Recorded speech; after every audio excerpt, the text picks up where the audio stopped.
මෛත්‍රී මහ බෝසතාණන් වහන්සේ දකින්නේ නැති අය කවුද කියලා.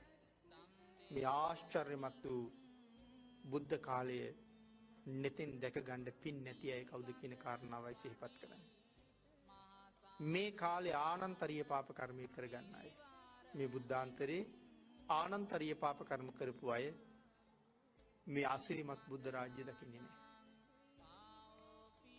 දාගැබ් කඩාපු අය, බෝධීන් වහන්සේන කපාපු අය, රම් පිළිමාදිය තලාපු අය, බිහාරගෙවල්වල තියෙන ප්‍රතිමා නිදන් හොයන්න කඩාපු අය, මේ අය කවුරුවත් මෛත්‍රී භාග්‍යතුන් වහන්සේවත් ඒ බුද්ධ රාජ්‍යවත් දකින්නේ නැහැ කියලා සඳහන් කරනවා. බණපොත් විනාශ කරපු අය මෛත්‍රී භාග්‍යතුන් වහන්සේ දකින්නේ නැති අය කියලා සඳහන් කරනවා. මහා සංඝයාට පරිභව කරපු අය මෛත්‍රී භාග්‍යතුන් වහන්සේ දකින්නේ නැති බව සිහිපත් කරනවා. සිල්වතුන්ට බොරු කියපු අය, ධර්මයට අගෞරව කරපු අය මෛත්‍රී භාග්‍යතුන් වහන්සේ දකින්නේ නැහැ කියලා සඳහන් කරනවා. දන් වැට ගසා කෑවූ මෛත්‍රී භාග්‍යතුන් වහන්සේ නොදකින බව සඳහන් කරනවා. මොකද්ද මේ දන් වැට ගසා කනවා කියලා කියන්නේ? තුනුරුවන් වෙනුවෙන් වෙන් කරපු දානි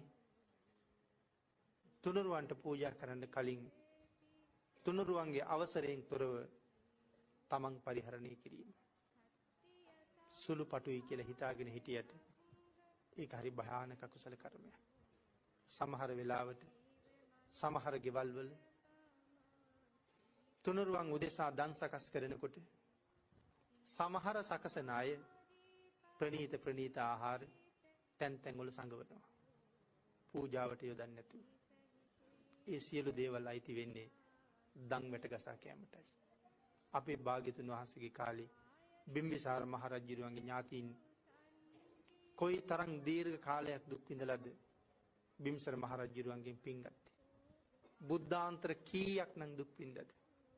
තුනුරුවන්ට සකස් කරපු දානි තුනුරුවන්ට දෙන්න කලින් ළමයි අඬන හින්දා ළමයින්ට දුන්නා. ළමයින්ට දුන්නාම ටිකක් බය ඇරුණා. ඊට පස්සේ දානි අරින ගමන් තමනුත් ටික කටේ දාගත්තා.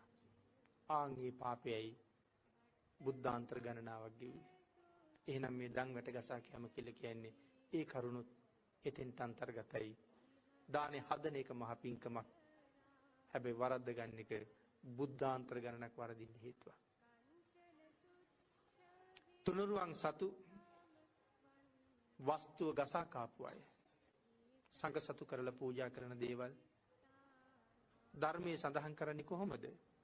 සංඝ සතු ඉඩමක අඩුම තරමේ කිරි වැලක්වත් අදින්න එපා කියලා කියන්නේ.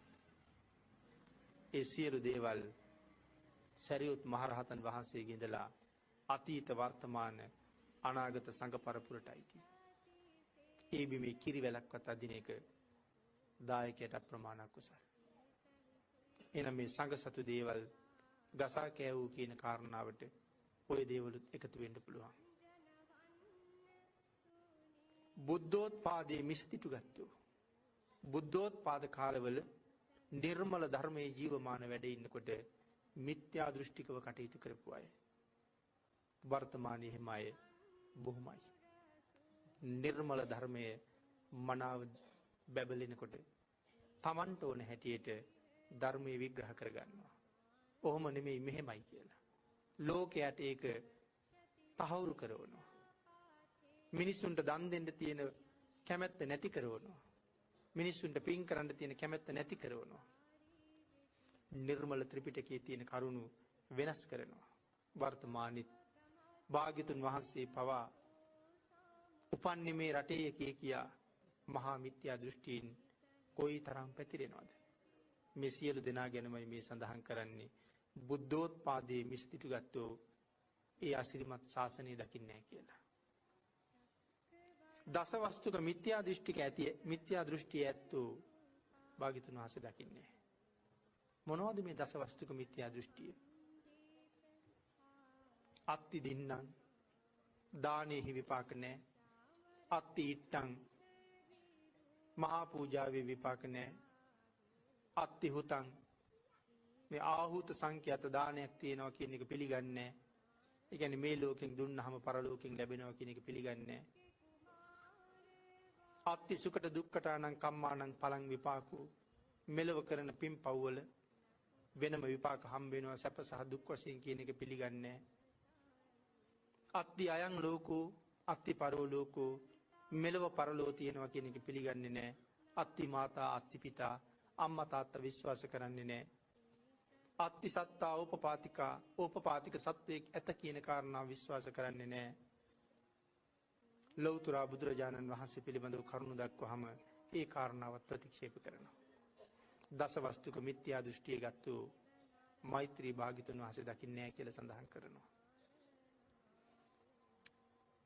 හිරුට සඳුට බැනපු අය මෛත්‍රී භාග්‍යතුන් වහන්සේ දකින්නේ නැහැ කියලා සඳහන් කරනවා. සෑහෙන්න පරිස්සම් වෙන්න වෙනවා. අවුව සැර කාලෙට අපි කොයි තරම් සූර්ය දිව්‍ය රාජයට බන්නවද? කාටද මේ බයින්නේ? ආර්යයන් වහන්සේ නමකට. ගෞතම බුද්ධ ශාසනයෙන් සෝවාන් වෙච්ච ආර්යයන් වහන්සේ නමක් හිරු දෙවියෝ කියලා කියන්නේ. හිරු විමානය කරගත්ත දිව්‍ය රාජයෙක් ඉන්නවා. මේ බනින්නේ ඒ දිව්‍ය රාජයාට. එහෙම බැනපු අය මෛත්‍රී බුදුන් දකින්නේ නැහැ කියලා කියන්නේ. සඳ දෙවියන්ට බැනපු අය මෛත්‍රී බුදුන් දකින්නේ නැහැ කියලා කියන්නේ. හොරකම යන අය, වැරදි කාම සේවනයේට එළියට බහැපු අය, නොඑක් දූෂණ වලට එළියට ගියපු අය, ඒ අයට හඳ කාලෙට හඳ හුඟක් බාධාවක්. ඒ නිසා සඳු දෙවියන්ට බැනපු අයත් මෛත්‍රී භාග්‍යතුන් වහන්සේ දකින්නේ නැහැ කියලා කියන්නේ. වැස්ස වලාහක දෙවියන්ට බැනපු අය මෛත්‍රී භාග්‍යතුන් වහන්සේ දකින්නේ නැහැ කියලා කියන්නේ. වැස්ස අපේ ජීවිතේ වගේ. නමුත් අපේ පව් නිසා දිගට හරහට වහිනකොට බනිනවා. ආර්යයන් වහන්සේලාගේ අකමැත්තයි පෙන්වන්නේ. බයින්ඩ ආර්යයන්ට අකීකරු වීමයි පෙන්නේ. එහෙමනම් ධර්මයේම මනාව පැහැදිලි කළා ආර්යයන්ට දෝෂාරෝපණය කරන එක ආර්ය උපවාදයේ අතිශයින්ම බරපතල කුසලයක්. වලාහක දෙවියන්ට බනින එකත් ඇතුළුව ආර්යයන් වහන්සේලාට උපවාද කළ අය මෛත්‍රී භාග්‍යතුන් වහන්සේ දකින්නේ නැහැ කියලා. සතර අපායෙහිද අරූප තලවලද අසඤ්ඤ තලවලද උපන්නවුන් මෛත්‍රී භාග්‍යතුන් වහන්සේ නොදකින බවත්, පරසක්වල උපන්නවුන්ද අංග විකලවුන්ද ප්‍රත්‍යන්තයේ උපන්න අයද නිගණ්ඨ ආජීවක ආදීන්ද මෛත්‍රී භාග්‍යතුන් වහන්සේ දකින්නේ නැහැ කියලා සඳහන් කරනවා. මේ මෛත්‍රී භාග්‍යතුන් වහන්සේ නොදකින පුද්ගලයන්. එහෙමනම් පින්නතුනි, අපිට ඒ අති උතුම් ශ්‍රේෂ්ඨ බුද්ධ රාජ්‍ය දැකලා සතුටු වෙලා සමහර වෙලාවට නිවන් දකින්න වාග්ය එහිදී අපටත් ලැබෙන්න පුළුවන්. නමුත් අපි කවදාවත් මෛත්‍රී බුදුන් දැක නිවන් දකිත්වා කියලා ප්‍රාර්ථනා කරන්න හොඳ නැහැ. ප්‍රාර්ථනා කරන්න හොඳ නැහැ කියලා කියනකොට අපි සාදු කියන එක කොහොමත් ගැලපෙන්නේ. අපි කොහොමද ප්‍රාර්ථනාව ගොනු කරන්න ඕනේ?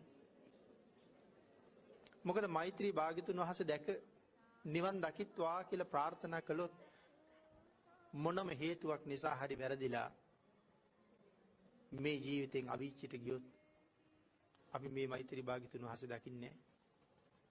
ප්‍රාර්ථනාව බලවත් වුණොත් නැවත කවදා හරි මෛත්‍රී නමුත් භාග්‍යතුන් වහන්සේ නමක් ලෝක ධාතුවේ පහළ වෙන තුරු අපිට බලාගෙන ඉන්න සිද්ධ වෙන්න පුළුවන්. ආන් ඒක හින්දායි ප්‍රාර්ථනාව ගොනු කරන්න ඕනේ කොහොමද? ඊ타ම ඉක්මන් භවයක ඊ타මත්ම කෙටි කාලයකින් සැප